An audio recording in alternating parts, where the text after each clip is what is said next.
Bonjour, je m'appelle Philomena. J'avais 21 ans ce matin de Noël.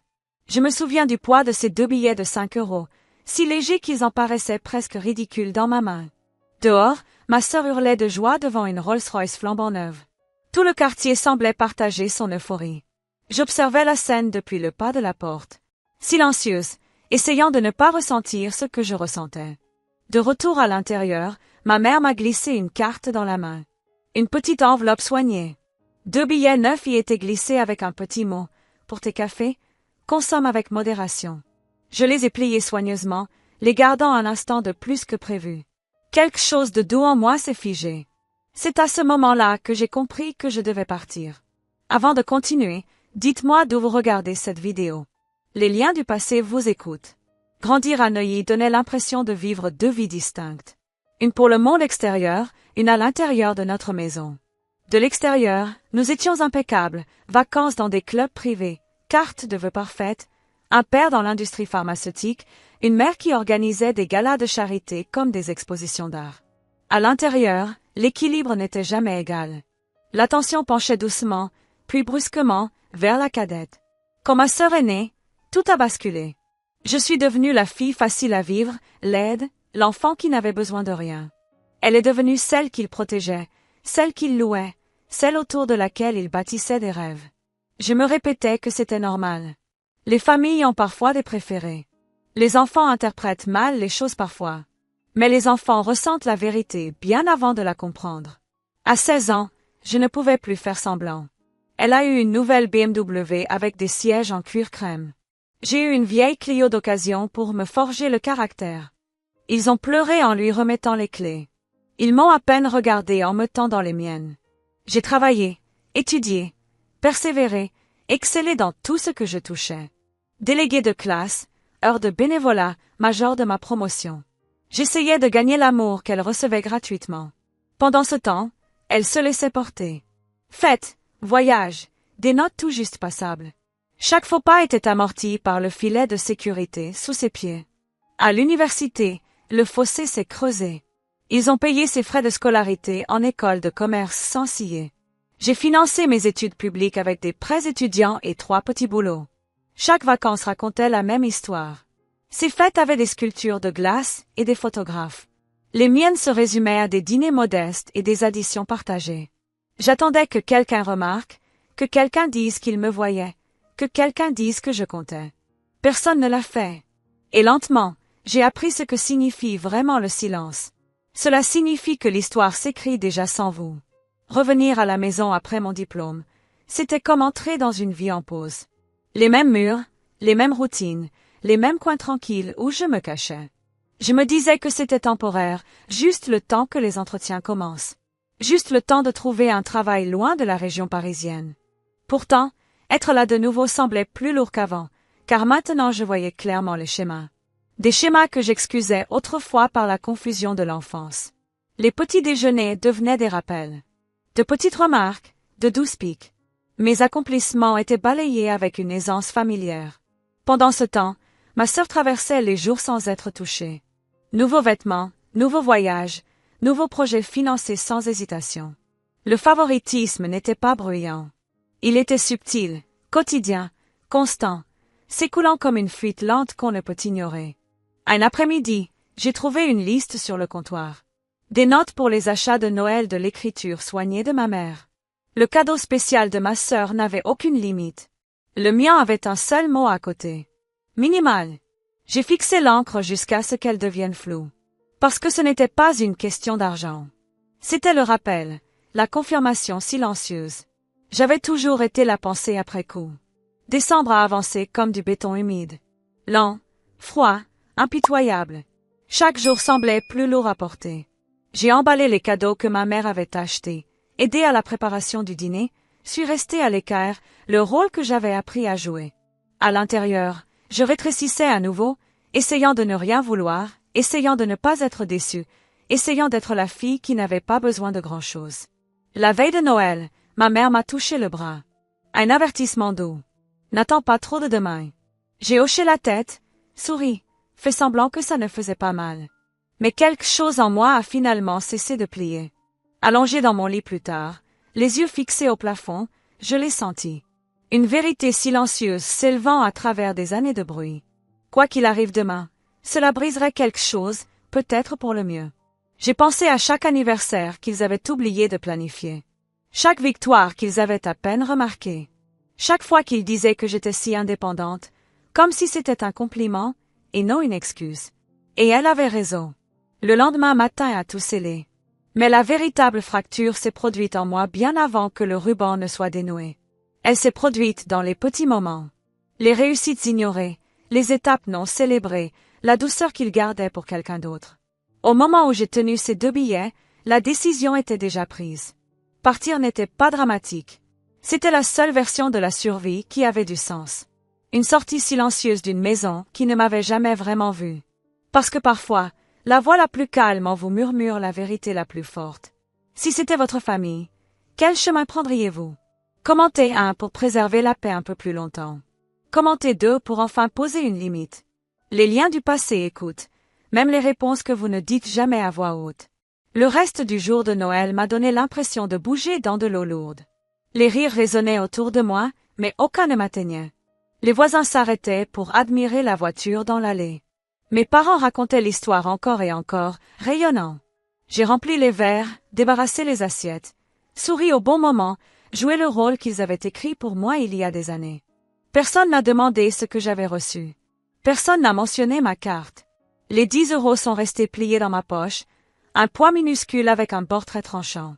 À 22 heures ce soir-là, la maison s'est enfin calmée. Sylvia est partie montrer sa nouvelle voiture à des amis. Mes parents sont allés se coucher, épuisés par leur propre générosité. Je me suis assise seule dans le salon et j'ai étalé les billets côte à côte sur la table basse comme des preuves. 10 € pour la fille responsable, 300 000 € pour l'élu.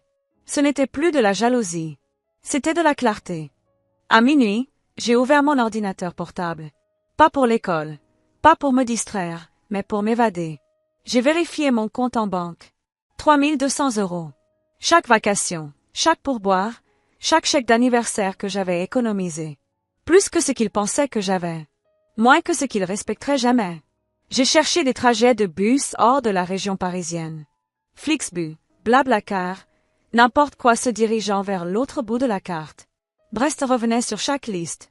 Pluvieuse, lointaine, assez abordable si je faisais attention. Le prochain bus partait à 6 heures du matin. Gare de Bercy, 50 €, non remboursable. J'ai cliqué sur acheter avant de pouvoir me dissuader. Ensuite, j'ai emballé ma vie dans un sac de sport. Jeans, t-shirt, une tenue correcte pour les entretiens, ordinateur, chargeur, articles de toilette dans un sac plastique, un dossier avec tous les documents importants que je possédais. Tout le reste est resté. Trophées, albums de fin d'année, photos de famille qui ne m'avaient jamais vraiment incluse. Que Sylvia est le musée de mon obéissance. À 2 heures du matin, mon réveil a vibré doucement. Je me suis habillée en plusieurs couches pour le long trajet vers l'ouest. Basket, sweat à capuche, veste zippée jusqu'en haut, le cœur battant d'un calme étrange. J'ai évité les marches qui grincent en sortant. J'ai pris des barres de céréales et une bouteille d'eau dans la cuisine. J'ai ouvert la porte d'entrée sans un bruit. J'ai fait un pas dans l'air glacé du porche. Les lampadaires projetaient de longues ombres devant moi. Les lumières de Noël clignotaient sur des maisons qui n'étaient pas les miennes. Je n'ai pas regardé vers les fenêtres de l'étage. S'il ne se réveillait pas, cela prouvait tout. De toute façon, j'avais fini de demander à être vue. Derrière moi se trouvait la maison où je n'avais jamais été assez. Devant moi, il y avait 5 kilomètres de route sombre jusqu'à la gare. J'ai ajusté la sangle de mon sac et j'ai commencé à marcher. Je ne fuyais pas ma maison. Je marchais enfin vers la mienne. Le Flixbus a démarré avant le lever du soleil. L'Île-de-France s'est effacée derrière des vitres embuées. Je tenais mon sac sur mes genoux, je tenais les 10 € dans mon portefeuille, je me tenais entière d'une manière que je n'avais jamais connue auparavant. La traversée de la France m'a semblé durer une éternité. Air d'autoroute, café rassis, sandwich froid, différents visages dérivant d'un siège à l'autre. Personne n'a demandé pourquoi je partais. Les fugitifs reconnaissent les fugitifs. Nous nous occupons de nos propres histoires. Brest m'a accueilli sous la pluie. Lourde, implacable, le genre qui pénètre dans vos manches. J'ai traîné mon sac jusqu'à l'auberge de jeunesse. Lit superposé partagé, salle de bain commune, silence partagé avec des étrangers reconstruisant leur vie. Ma première nuit, j'ai dormi 12 heures d'affilée. Puis je me suis réveillée affamée de quelque chose de nouveau. J'ai postulé partout. Café, magasin, restaurant, n'importe où qui pourrait me donner un départ. Le déligrain m'a embauché après 5 minutes. Ruth, la propriétaire, n'a pas posé de questions. Elle m'a juste tendu un tablier. J'ai ajouté un travail d'intérim le week-end. Saisie de données dans un cabinet d'avocats, le SMIC, des journées de 8 heures, des tableurs sans fin, 60 à 70 heures par semaine, des pâtes au dîner, des tartines au petit déjeuner, des chaussures trempées par la pluie incessante de Brest, mais c'était à moi. Tout cela était à moi. Le soir, j'apprenais à coder. Cours gratuits, tutoriels incomplets, vidéos YouTube avec un son terrible. Mon cerveau se rebellait au début, mais j'ai persisté. J'avais traversé pire. Marcus a commencé à m'aider. C'était l'un de nos habitués, un développeur qui avait remarqué mon écran. Il m'expliquait les choses sans condescendance, signalait mes erreurs gentiment, m'a apporté un livre écorné. Cela m'a aidé, garde-le. Ce livre a tout changé.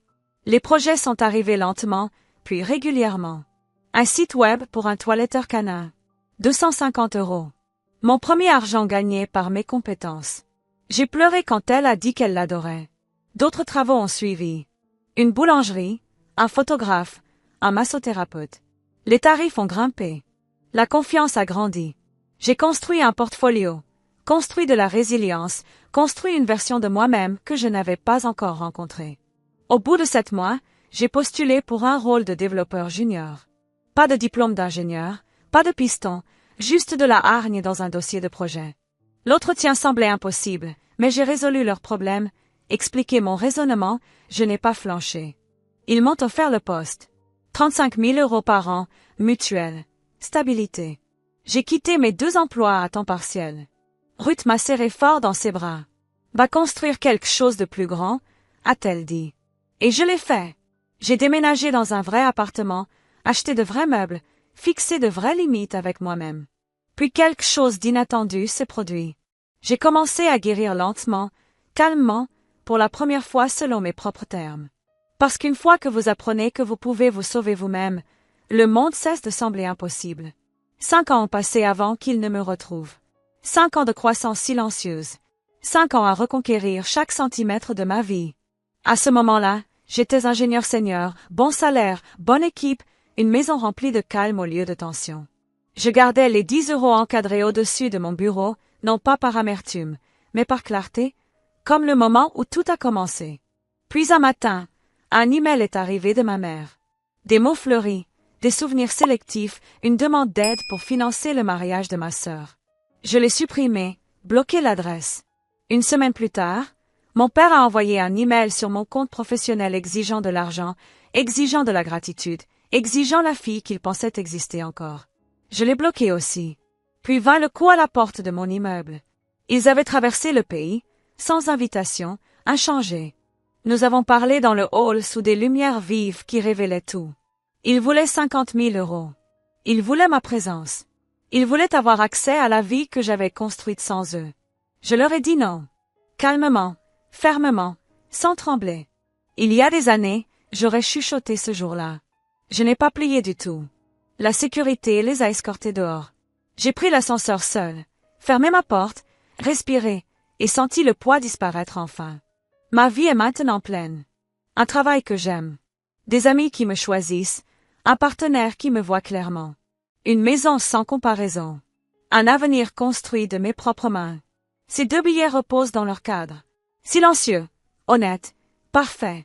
Ils n'étaient pas une insulte. Ils étaient un commencement. Si cette histoire est restée avec vous, merci de liker la vidéo, de la partager avec quelqu'un qui a besoin de stabilité, et de vous abonner à les liens du passé. Nous serons là pour la prochaine histoire que vous serez prêts à entendre.